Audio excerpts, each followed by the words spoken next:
हम आगे कंटिन्यू करते हैं।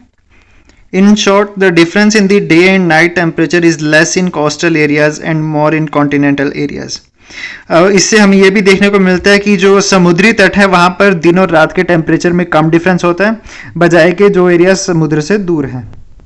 For example Mumbai temperature are even but Nagpur they vary a lot. इससे ये भी क्योंकि मुंबई में हम देख सकते हैं कि दिन और रात के टेम्परेचर में ज़्यादा डिफरेंस नहीं होता, लेकिन नागपुर में अगर हम सेम चीज़ देखें तो दिन के टेम्परेचर बहुत ज़्यादा हाई और रात जो है बहुत ज़्यादा ठंडी होती है। In the coastal region of Konkan the range of temperature is less but in Vidarbha the range of temperature is found to be higher. हम कोंकण के आसपास का एरिया जो देखते हैं, समुद्र के आसपास कोंकण एरिया जो है वहाँ के टेम्परेचर में जो है वो कम है बजाय के विदर्भा के रेंजों के जहाँ पर टेम्परेचर ज़्यादा है। Therefore, the coastal areas have an equable climate, whereas in continental areas the climate is extreme. इससे हम ये भी देख सकते हैं कि जो समुद्र के पास के एरिया हैं वहाँ का टेम्परेचर ऑलमोस्ट सेम रहता है, लेकिन जो दूर का एरिया है, पहाड़ अगर जो समुद्र से दूर है वहाँ पर काफ़ी ज़्यादा इफेक्ट देखने को मिलता है, काफ़ी ज़्यादा डिफरेंस देखने को मिलता है। For example the climate of Mumbai is equable whereas in continental location like Nagpur it is extreme.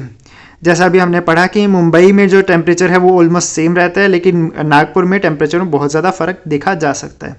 The difference in the mean temperatures of the summer and winter is called annual range of temperature.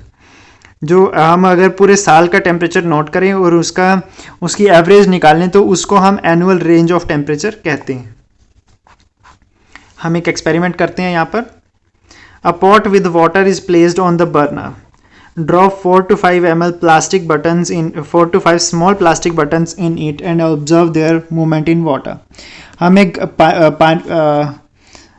चूल्हे पर पानी गर्म करना रखेंगे और उसमें 4-5 छोटे छोटे बटन्स डालेंगे और अब उन बटन की मूवमेंट को देखेंगे कि उन पर कैसा असर होता है, कि वो कैसे बिहेव करते हैं।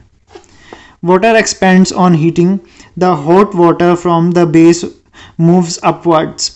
जैसे ही पानी गर्म होने लगता है तो वो फैलने लगता है और जो नीचे का पानी है वो भाप बनने के साथ साथ ऊपर की तरफ आने लगता है। With it the buttons too are push to the surface.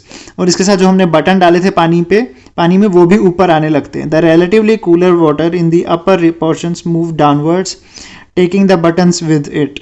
और जो ऊपर का, क्योंकि जो पानी नीचे था वो गर्म होकर ऊपर आने लगता है और जो ऊपर का पानी था वो ठंडा था, वो नीचे जाने लगता है और अपने साथ बटन्स को भी नीचे ले जाता है। This happens repeatedly, in other words on heating and upward current sets in the water in the nature the conditions are slightly different. और ये ऐसा फिर से होता है कि जब पानी गर्म हो जाता है तो वो बटन्स को लेके फिर से ऊपर आ जाता है और नया पानी, ठंडा पानी उसे फिर से नीचे ले जाता है। Due to the temperature differences, both upward and horizontal currents develop in the ocean. और इसी टेम्परेचर के डिफरेंस की वजह से समुद्र में जो है वो हॉरिजॉन्टल और अपवर्ड दोनों मोशन होते रहते हैं पानी के। Besides temperature differences, factors like winds and difference in the density of water also give rise to horizontal currents. इसके टेम्परेचर के साथ साथ ही वहाँ की समुद्र के ऊपर की हवाएं और वहाँ का घनत्व, पानी का घनत्व, क्योंकि पानी में, समुद्र के पानी में हमने देखा है कि अक्सर नमक मिक्स होता है, किसी जगह पर उसकी क्वांटिटी ज़्यादा तो कहीं कम होती है, तो उसकी वजह से भी पानी के घनत्व में बदलाव की वजह से भी जो है उसके हॉरिजॉन्टल सरफेस पर लहरें बनती रहती हैं। These ocean currents form flow from equator to the polar region and from the polar region to the equator. और ये जो बहाव है ये इक्वेटर से पोलर रीजन्स की तरफ और पोलर रीजन से इक्वेटर की तरफ होता रहता है। और ये चीज़ हम इस फिगर 5.6 में देख सकते हैं कि यहाँ पर ये इस तरह से ऊपर की तरफ जा रहा है यहाँ से, और फिर जब ठंडा पानी है वो ऊपर से नीचे की तरफ आ रहा है इक्वेटर की तरफ, और गर्म पानी इक्वेटर से पोल्स की तरफ जा रहा है।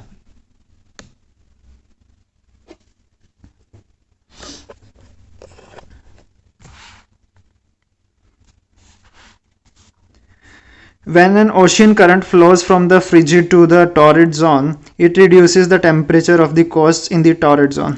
और जैसे जैसे जो पानी का बहाव है वो फ्रिजिड जोन से टॉरिड जोन की तरफ जाता है, उसका टेम्परेचर कम होता जाता है टॉरिड जोन के आसपास। When a current flows from the torrid zone to frigid zone, it increases the temperatures of the coasts in the frigid zone.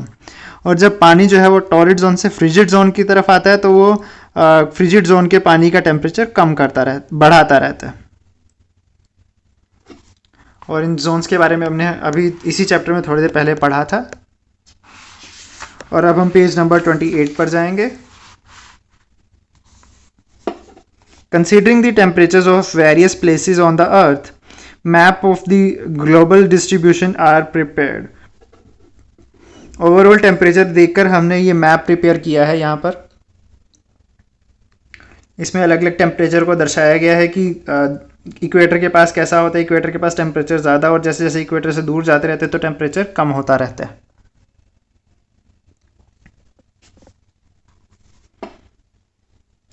Isotherms are lines that connect the places with the same temperature or after avoiding the effect of the height. Isotherm जो है वो lines हैं जो कि same temperature के areas को जोड़ती हैं आपस में, वहाँ के उस एरिया पूरे एरिया में वहाँ के हाइट को इफेक्ट उस हाइट के इफेक्ट को नेगलेक्ट करते हुए। These lines generally appear parallel to the latitudes on the world map. ये लाइन जनरली जो है वो देखी जाती हैं वो लैटिट्यूड के पैरेलल ही होती हैं। Observe the isotherm of 25 degree Celsius in the map. This line occupies areas close to the equator. The shape of this line appears like an ellipse on the map. अगर हम 25 degrees वाली line जो है देखें, वो ज़्यादातर area जो है उसका इक्वेटर के आसपास ही है, और वो उसके पैरेलल लैटिट्यूड के पैरेलल होने के बजाय उसकी शेप जो है वो एलिप्स के फॉर्म में है। The north-south spread of this ellipse is greater on the continents as compared to the oceans.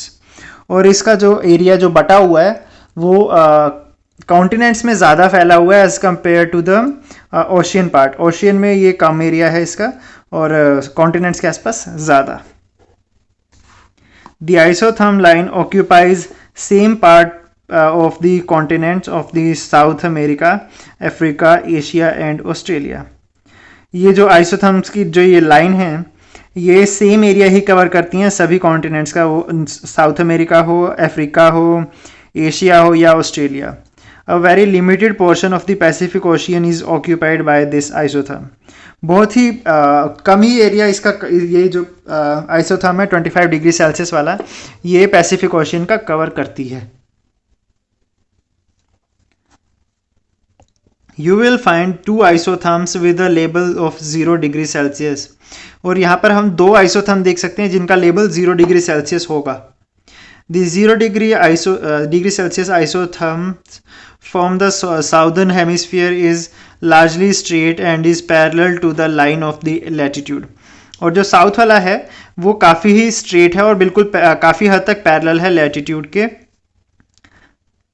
comparatively due to the line of the same value in the northern hemisphere deviates north and south considerably. जबकि जो अगर same line हम northern hemisphere में देखें 0 degree Celsius वाली, तो वो काफ़ी ऊपर नीचे हो रही है, वो बिल्कुल straight parallel to the latitude नहीं है। In the west in the parts of the Pacific Ocean is it is fairly straight, but when it enters the continent of the North America, it turns somewhat to the north. हम अगर Pacific ocean में देखें तो ये line काफ़ी हद तक सीधी है यहाँ पर, लेकिन जब ये कॉन्टिनेंट्स में आ जाती है, नॉर्थ अमेरिका के कॉन्टिनेंट में, तो ये काफ़ी हद तक नॉर्थ की तरफ मुड़ने लगती है।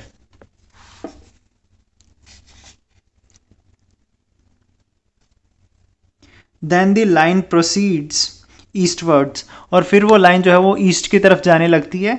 अब हम पेज नंबर 29 पर हैं। With in a short distance after entering the Atlantic ocean it turns towards the north east, और जब वो अटलांटिक ओशन में जाने लगती है तो वो नॉर्थ ईस्ट की तरफ घूम जाती है। In this part you will find at the east that all the isotherm line turning towards the north east, और यहाँ पर हम देख सकते हैं कि जो सभी आइसोथर्म्स की जो लाइन है वो नॉर्थ ईस्ट की तरफ मुड़ने लगती हैं।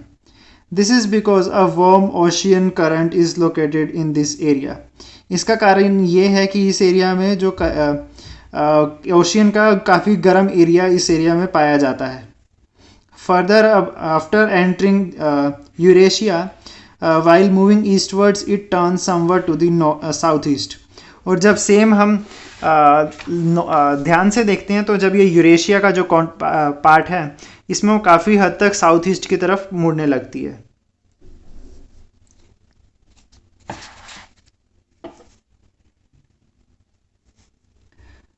Still further in the Pacific Ocean, most of the isotherm lines occupy moving towards eastwards as the straight lines। और जब फिर से ये ओशियन के ऊपर आती हैं तो फिर से ये ईस्ट में मूव करने लगती हैं और काफ़ी स्ट्रेट हो जाती हैं ये lines. The isotherms in the southern hemisphere are fairly parallel to the latitudinal lines। जबकि अगर हम ये सेम चीज़ साउदर्न हेमिस्फीयर में देखते हैं तो ये लाइंस काफ़ी लैटिट्यूड के पैरेलल है। From south pole to the tropic of Capricorn the distance between these lines is almost equal. और जब साउथ पोल से कैप्रिकॉन तक अगर हम इनकी लाइन को देखते हैं तो इन आइसोथर्म्स के बीच का जो डिस्टेंस है वो काफ़ी हद तक सेम ही रहता है। As the portion of land in the southern hemisphere is limited, temperatures in these parts are largely influenced by latitude। क्योंकि नीचे के साउदर्न हेमिस्फीयर में जो सरफेस है वो काफ़ी कम है तो इस वजह से यहाँ पर टेम्परेचर बढ़ने का मेन कारण जो है वो सिर्फ लैटिट्यूड ही रह जाता है। In the northern hemisphere the distance between these lines very in. लेकिन अगर नॉर्दर्न हेमिस्फीयर में देखते हैं तो इन आइसोथर्म्स के बीच का डिस्टेंस जो है वो चेंज होता रहता है। In this hemisphere the proportion of the land is comparatively greater। क्योंकि नॉर्दर्न हेमिस्फीयर में जो जगह है लैंड है वो काफ़ी ज़्यादा है। आप देख सकते हैं कि पूरा यूरेशिया जो है ये नॉर्दर्न हेमिस्फीयर में है, इधर नॉर्थ अमेरिका भी ऊपर ही है और अफ्रीका का काफ़ी पार्ट भी नॉर्दर्न हेमिस्फीयर में है। साउदर्न हेमिस्फीयर में सिर्फ ऑस्ट्रेलिया का पार्ट है, अफ्रीका का आधा एरिया है और कुछ साउथ अमेरिका है। नीचे अंटार्कटिका जो है वो पोलर रीजन है तो यहाँ पर ये बेसिकली बर्फ़ ही है, यहाँ पर लैंड नहीं है तो इस वजह से यहाँ पर ज़्यादा असर नहीं पड़ता है। ऊपर के एरिया में लैंड ज़्यादा होने की वजह से यहाँ पर इनके बीच में डिस्टेंस कम काफ़ी डिफरेंस रहता है, कहीं कम कहीं ज़्यादा। लेकिन साउदर्न हेमिस्फीयर में डिस्टेंस काफ़ी हद तक सेम रहता है क्योंकि सारा पानी का एरिया ही है और पानी के एरिया में सिर्फ लैटिट्यूड ही मेन असर डालता है टेम्परेचर के चेंज में।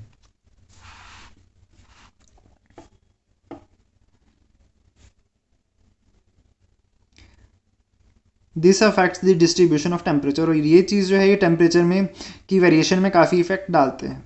These effects are seen in the form of variations in the distance between the isotherms and curved nature of these lines। और इसका असर हम टेम्परेचर की वेरिएशन में और इन आइसोथर्म्स के कर्व्ड नेचर में देख सकते हैं। अब हम थर्मोमीटर के बारे में पढ़ेंगे। Different types of thermometers are used for measuring the temperature of air. कई तरह के थर्मोमीटर्स यूज़ किए जाते हैं हवा के तापमान को नापने के लिए। मर्क्यूरी और alcohol is used in thermometers. Mercury या फिर अल्कोहल जो है वो थर्मोमीटर्स में यूज़ किया जाता है। The freezing point of mercury is -39 degree Celsius whereas that of the alcohol is -130 degree Celsius. Mercury जो है वो -39 डिग्री सेल्सियस पर जमता है, बर्फ़ बनता है, और जो अल्कोहल है वो -130 डिग्री सेल्सियस पर जमता है। These materials are highly sensitive to temperature variations. और ये जो है टेम्परेचर पर काफ़ी ज़्यादा सेंसिटिव होते हैं कि बहुत जल्द ये टेम्परेचर का बदलाव पता कर सकते हैं। Therefore, the variation in the temperature from -30 degree Celsius to +55 degree Celsius can easily be observed with the help of these materials। इस वजह से -30 डिग्री सेल्सियस से लेकर 55 डिग्री सेल्सियस के बीच का कोई भी वेरिएशन इनकी हेल्प से काफ़ी आसानी से पता लगाया जा सकता है। The units of measuring temperature are degree Celsius और डिग्री फ़ारेनहाइट। टेम्परेचर को हम डिग्री सेल्सियस या डिग्री फ़ारेनहाइट में जो है वो नापते हैं। As shown in the figure These are expressed as degree Celsius or degree Fahrenheit. The difference in the daily temperatures can be observed with the help of a thermometer. हम temperature के बीच का हर रोज़ का डिफरेंस हम अक्सर इन thermometers की help से पता कर सकते हैं. Air temperature is मेयर्ड in Celsius. हवा का टेम्परेचर जो है हम डिग्री सेल्सियस में ही मेजर करते हैं. ये थर्मोमीटर है जहाँ पर एक तरफ डिग्री सेल्सियस में रेंज दी गई है और दूसरी तरफ डिग्री फ़ारेनहाइट में.